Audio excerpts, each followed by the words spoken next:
Welcome to சிக்ரடா சமையல். இன்னைக்கு நான் பார்க்க போறது சிம்பிளான ஒரு புடலங்காய் பொரியல். இந்த புடலங்காய் பொரியலை வந்துட்டு எப்படி அதோட கலர் வந்து மாறாம அந்த காயோட அந்த பச்சை மாறாம எப்படி செய்யறது அப்படின்னு தான் இன்னைக்கு பார்க்க போறோம். இந்த புடலங்காய் பொரியல் வந்து ரொம்ப சிம்பிளான வந்து ரொம்ப டேஸ்டியாகவும் இருக்கும். இது வந்துட்டு புளிக்குழம்பு, பருப்பு, ரசம் எல்லாத்துக்கும் தொட்டு சாப்பிட்றதுக்கு ரொம்ப நல்லா இருக்கும். சாதத்து கூட மிக்ஸ் பண்ணி சாப்பிட்டீங்கனாலும் இது ரொம்பவே டேஸ்டியா இருக்கும்.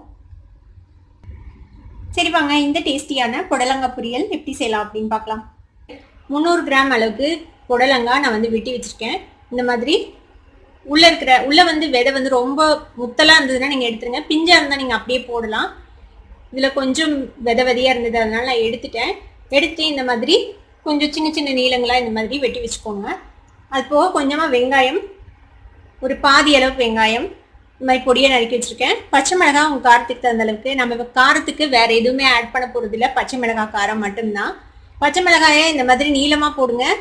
சின்ன சின்னதா போட்டிங்கன்னா புடலங்காய்க்கும் பச்சை மிளகாய்க்கும் நமக்கு வித்தியாசம் தெரியாது. குழந்தைங்க சாப்பிடும்போது பச்சை மிளகாயை கடிச்சிருவாங்க.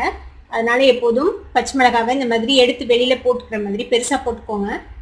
கருவேப்பிலை கொஞ்சம், தேங்காய் வந்து கடைசியா போடுறதுக்கு. தாளிக்கிறதுக்கு வந்து கடுகு, கடலைப்பருப்பு, உளுத்தம் பருப்பு கொஞ்சமா எடுத்திருக்கோம். அது போக உப்பு வேணும், அவ்வளவுதான் இதுக்கு தேவை. இப்போ இதை எப்படி தாளிக்கலாம்னு பார்க்கலாம். இப்போ ஒரு கடாயில வந்துட்டு 1 டீஸ்பூன் அளவுக்கு எண்ணெய் விட்டுருக்கேன். பொரியல்களை ரொம்ப கம்மியா எண்ணெய் விட்டோம்னா போதும். எல்லா காய்களும் போலவே புடலங்காயும் உடம்புக்கு ரொம்பவே நல்லது. இது வந்து நிறைய வாட்டர் கண்டென்ட் இருக்கக்கூடிய ஒரு வெஜிடபிள் இது புடலங்காய். இப்போ எண்ணெய் சூடாயிடுச்சு. இப்போ இதில் நம்ம எடுத்து வச்சிருக்கேன் இந்த கடுகு, கடலைப்பருப்பு, உளுத்தம் பருப்பு போட்டுடலாம். கடுகு பொரிஞ்சிச்சு. இப்போ இதில் இந்த வெங்காயம், பச்சை மிளகாய், கருவேப்பிலை 3 சேர்த்துக்கலாம். இந்த வெங்காயத்தை, பச்சை மிளகாய் எல்லாத்தையும் லைட்டாக வதக்கிக்கலாம். லேசாக வதங்கிச்சு வெங்காயம், பச்சை மிளகாய். இப்போ இதில் நம்ம இந்த புடலங்காயை சேர்த்திடலாம். இதில் நீங்கள் தாளிக்கிறதுக்கு வேணும்னா வரமிளகாய் கூட ஆட் பண்ணலாம், பச்சை மிளகாய்க்கு பதிலாக. இல்லை ஒரு பச்சை மிளகாய், ஒரு வரமிளகாய் அந்த மாதிரியும் ஆட் பண்ணலாம். இப்போ இந்த புடலங்காய் வேகிறதுக்காக நம்ம கொஞ்சமாக தண்ணி தெளிச்சிக்கலாம். இல்லை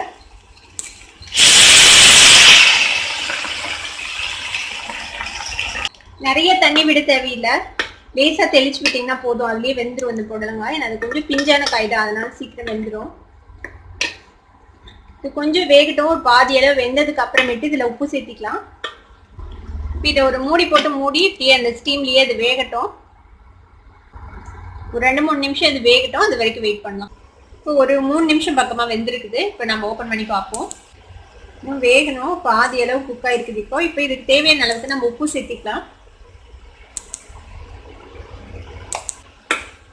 இதையும் நல்லா மிக்ஸ் பண்ணி விட்டுருங்க.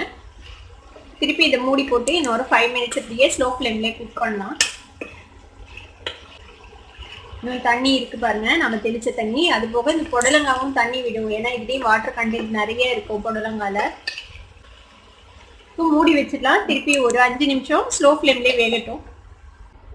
உப்பு போட்டதுக்கு அப்புறம் இன்னொரு 5 நிமிஷம் வேக வச்சிருக்கேன். இப்போ ஓப்பன் பண்ணி பார்ப்போம் நம்மளோட காய் வெந்துருச்சான்னு. காய் வெந்துருச்சான்னு பார்க்கலாம். பாருங்க, நல்லா வெந்துருச்சு. இப்போ இந்த ஈரப்பதம் போகிற வரைக்கும் கொஞ்ச நேரம் ஃப்ரை பண்ணிக்கலாம். இப்போ கொஞ்சம் ஃப்ளேம் அதிகப்படுத்தி வச்சுக்கோங்க. நல்லா ட்ரை ஆகணும், அந்த அளவுக்கு இதை வதக்கிக்கலாம்.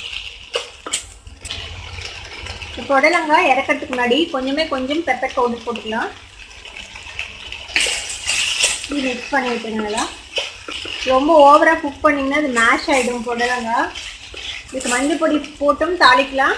உங்களுக்கு மஞ்சள் பொடி வேணும்னா நீங்கள் போட்டுக்கோங்க. நான் வந்து அந்த காயோட ஒரிஜினல் கலர் அப்படியே ரீட்டைன் பண்ணுறதுக்காக நான் எதுவுமே போடலை. மிளகாய் பொடி, மஞ்சள் பொடி எதுவுமே போடலை.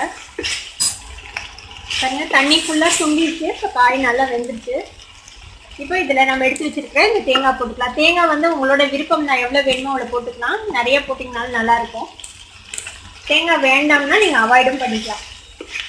இதை ஒரு மிக்ஸ் பண்ணி அடுப்பு ஆஃப் பண்ணிடலாம். அவ்வளோதான், நம்மளோட சிம்பிளான புடலங்காய் பொரியல் இப்போ ரெடி ஆயிடுச்சு. அடுப்பு ஆஃப் பண்ணிடலாம். இந்த சூப்பரான புடலங்காய் பொரியலை நீங்களும் உங்கள் வீட்டில் ட்ரை பண்ணி பார்த்துட்டு எப்படி இருந்தது அப்படின்னு எனக்கு கமெண்ட்ஸில் ஃபீட்பேக் கொடுங்க. இந்த வீடியோ உங்களுக்கு பிடிச்சிருந்ததுன்னா சப்ஸ்கிரைப் பண்ணுங்க, பக்கத்தில் இருக்கிற பெல் ஐக்கானை கிளிக் பண்ணுங்க. அப்போ தான் என்னோட நோட்டிஃபிகேஷன்ஸ் உடனே உங்களுக்கு வந்து சேரும். லைக் பண்ணுங்க, ஷேர் பண்ணுங்க. தேங்க்யூ ஃபார் வாட்சிங் this video viewers. Bye bye.